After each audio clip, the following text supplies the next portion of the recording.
નમસ્કાર, આપ જોઈ રહ્યા છો TV9 10 સુધીમાં આપનું સ્વાગત છે। શું છે જગદીશ, અને 10 સુધીમાં જે 4 મહત્વપૂર્ણ સમાચાર છે જે દિવસભર આજે ચર્ચામાં રહ્યા તેની વિગતે વાત કરવાના છીએ। 4 સમાચાર જે કયા ચર્ચામાં રહ્યા છે, જે દિવસભર આજે મહત્વપૂર્ણ અપડેટ બની રહ્યા છે તેની વિગતે વાત કરીશું। પણ આ તમામની વચ્ચે મહત્વપૂર્ણ સમાચાર જે સામે આવી રહ્યા છે, અને એ સમાચાર છે સુરેન્દ્રનગરથી સામે આવી રહ્યા છે। સુરેન્દ્રનગરમાં જ્યાં થાનમાં આપણે એ સમાચાર આ બિગ વોલ પર આપણે બ્રેકિંગ ન્યૂઝ ફ્લેશ કરીને બતાવીએ।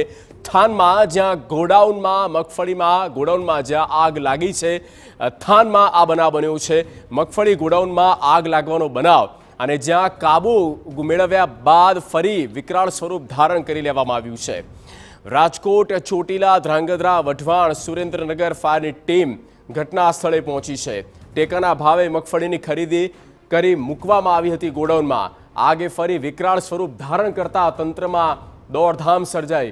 ગોડાઉનમાં રાખવામાં આવી 25,000થી વધુ મગફળીની બોરી। દિવાલ તોડી જેસીબી દ્વારા મગફળીનો જથ્થો બહાર કાઢવાની કામગીરી કરવામાં આવી। આગને કાબૂમાં લેવા માટે તંત્રની તમામ ટીમ કામે લાગી ચૂકી છે। દિવાલ તોડીને મગફળીને બહાર કાઢવાની પણ કામગીરી હાથ ધરવામાં આવી છે। આ પહેલાના દ્રશ્ય જુઓ અને ત્યાર પછી જુઓ। વચ્ચે અંતરાલ એવો હતો કે જ્યાં આગ કાબૂમાં આવી ચૂકી હતી, અને પણ ફરી તે કેપ્ચર થઈ છે, અને ત્યાર પછીની જે પરિસ્થિતિ છે તે આપણે બતાવી રહ્યા છે।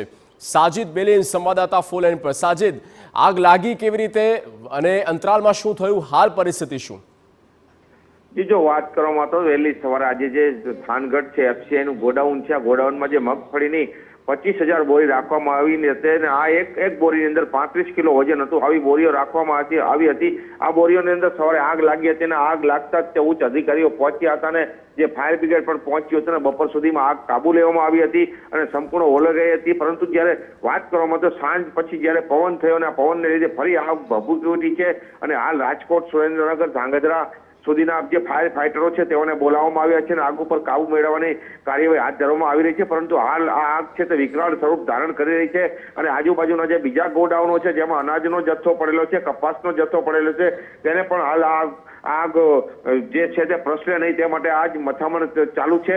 પરંતુ હાલ આ જે ઘટના સ્થળ છે ત્યાં ઉચ્ચ અધિકારીઓ છે, જે પ્રાંત અધિકારી છે, મામલતદાર છે, ચીફ ઓફિસર, પોલીસ ખાતું જે અહીંયા પહોંચ્યું છે, અને ફાયર બ્રિગેડ સતત પાણીનો મારો ચલાવી રહ્યું છે। પરંતુ આગ વિકરાળ સ્વરૂપ ધારણ કરી રહી છે, અને આગ કાબુમાં આવી નથી આવી રહી, પરંતુ આ તંત્ર છે તે આગને કાબુમાં લેવા માટે મથામણ કરી રહી છે। જી બિલકુલ સાજિદ, આભાર તમામ માહિતી આપવા માટે।